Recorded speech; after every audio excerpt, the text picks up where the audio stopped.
Hai, teman-teman, jumpa lagi. Kali ini saya ingin memberi sedikit reaksi, komentar pada dua report yang baru-baru saja muncul di media sosial mengenai vitamin D, ya. Jadi kira-kira bulan Maret dan April sampai April 2020, Profesor David Meltzer. David Meltzer itu Professor of Medicine di University of Chicago mengadakan penelitian yaitu ada kira-kira 500 pasien, ya, ada 500 pasien yang terkena COVID-19. Dan dari 500 pasien ini dikumpulkanlah data vitamin D-nya, ya, data vitamin D-nya. Dan ternyata hasil penelitian daripada Profesor David Meltzer ini diangkat di JAMA Network. JAMA itu adalah seperti jurnal di Indonesia itu ID, ya, Persatuan Dokter Amerika. Itu jadi JAMA itu singkatan dari Journal of American Medical Association. Mereka punya JAMA Network untuk online, untuk di YouTube, ya. Dan penelitian Prof. David Meltzer ini ditayangkan di JAMA Network seminggu yang lalu, kira-kira tanggal 14 September 2020. Jadi hasil yang didapat di University of Chicago adalah dari 500 pasien itu ternyata disimpulkan bahwa apabila kadar vitamin D dalam darah kurang atau istilahnya adalah deficient, ya, deficient. Biasa yang dibilang deficient itu adalah di bawah 20 nanogram per mililiter, ya. Kalau kadar vitamin D dalam darah pasien-pasien ini kurang dari 20 nanogram per mililiter, maka kemungkinan terkena infeksi COVID-19 adalah 77%.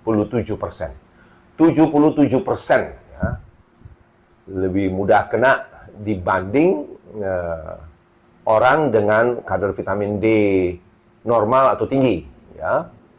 Jadi ini sedikit melengkapi apa yang sudah saya laporkan di video saya yang lalu, yaitu studi dari Dr. Michael Holick yang dari Boston, ya. Karena Michael Holick yang juga dipublikasikan di online tanggal 16 September 2020 menyimpulkan bahwa kalau kadar vitamin D darah Anda normal atau tinggi, itu akan mengurangi kemungkinan infeksi COVID-19 sebanyak 54%. Jadi singkatnya, David Meltzer dari Chicago mengatakan kalau vitamin D darah Anda rendah, defisien, maka Anda kemungkinan kena COVID-19 77% lebih besar daripada orang yang kadarnya tinggi. Sebaliknya, Michael Holick dari Boston mengatakan kalau vitamin D darah Anda bagus, maka kemungkinan infeksi COVID-19 turun 54%. Jadi angka-angka ini sangat signifikan.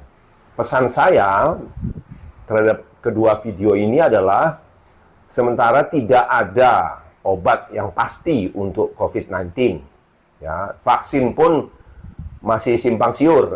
Bahkan yang terakhir saya dengar vaksin yang dari Rusia itu ditarik dari peredaran Karena semua pihak sekarang berlomba-lomba menghasilkan vaksin terlebih dahulu. Jadi kepingin menjadi orang pertama yang menghasilkan vaksin, sehingga kadang-kadang safety-nya dilupakan. Ya, jadi menurut saya jangan terlalu berharap dulu. Kemudian fakta lain yang perlu diingat adalah COVID-19 will stay with us for a very long time. Ya, kapan selesai kita tidak tahu. Karena itu ikuti protokol pemerintah, yaitu cuci tangan, masker, dan social distancing, jaga jarak, ya, jangan kumpul-kumpul. Selain itu, perbaiki vitamin D darah Anda. Gampang kok, relatif murah dibanding segala macam obat-obat virus yang harganya mahal-mahal, dan apakah efisien, a big question mark. Begitu pesan saya, semoga teman-teman semua tetap sehat, ya, tetap beraktivitas dengan baik, karena olahraga yang terukur akan sangat meningkatkan imunitas kita. Terima kasih, stay safe and healthy. Sampai jumpa.